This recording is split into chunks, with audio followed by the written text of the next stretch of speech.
Jackson poster, by chocolate you coaster, by arrow,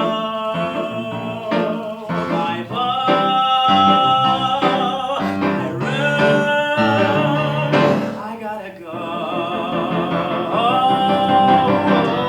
Andrew Lippa and Tom Greenwald's 1995 musical John and Jen is back in New York City this winter, starring Kate Baldwin as Jen and Conor Ryan as her brother and son, John. We're here at their rehearsal space to find out more. Who are John and Jen? Who are these guys?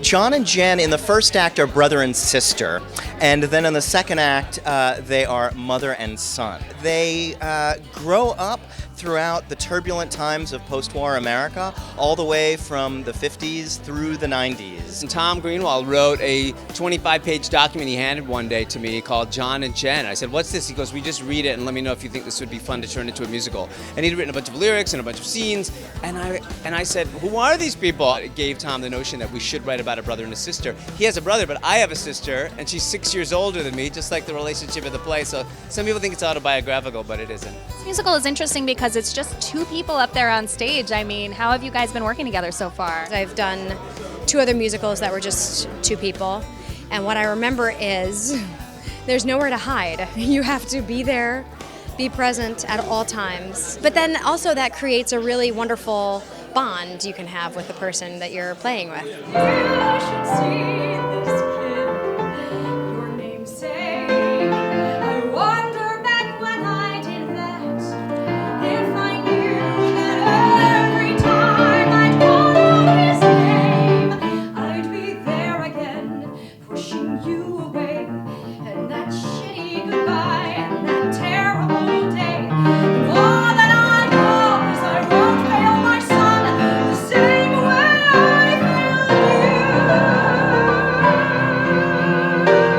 you. There have been some kind of strong audience reactions, you know, to this message in this musical. Yeah, there are some things about this musical that have inspired a lot of deep feelings among people who've seen it. That we talk about the Vietnam War a little bit. We talk about abuse within a family a little bit. I think what really speaks to people about the show is the relationships, and the heart of the show is the familial relationships. You know, mother, son, brother, sister. Everybody can connect to you know, complicated relationships with your siblings, complicated relationships with your parents.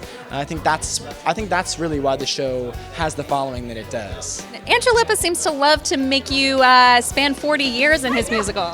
It seems to be a trend, right? Between Big Fish and Giant before that. Yeah, I don't mind it. I really kind of love it. Because I have experience being 6 years old, being 13 years old, being, 24, and it's fun to go back and reinvestigate how a person who's that age is coping with the world. I'm not going to have any wigs in this one, so I don't know how I'm going to do the age transformation without my amazing Big Fish wigs. Kate Baldwin, you've probably seen her in a show or two. How does it feel to be working, with her? Oh my God! What's going on? Well, every day I'm just, is that really her? And staring into her beautiful eyes and listening to her sing. Somebody asked me, what do you think is going to be the biggest challenge? And I said, most likely not passing out or crying listening to Kate sing every day, because it's just flawless. She's so gorgeous, and I feel so lucky to get to work with her. This play originally premiered in New York City in 1995. Do you think audiences are going to jump on board again, 20 years later? Gosh, I hope so. I really hope so. I think the themes are still relevant. I think a mother trying to raise a son on her own is still relevant. I see women doing that every day. And I think the themes of what makes a family are even more relevant now, because we have all different kinds of families. And I think that this show speaks to your family is what you make it, and your relationships with your family members are what you make them. So that's what I love about it. That's what keeps it fresh and timely for me.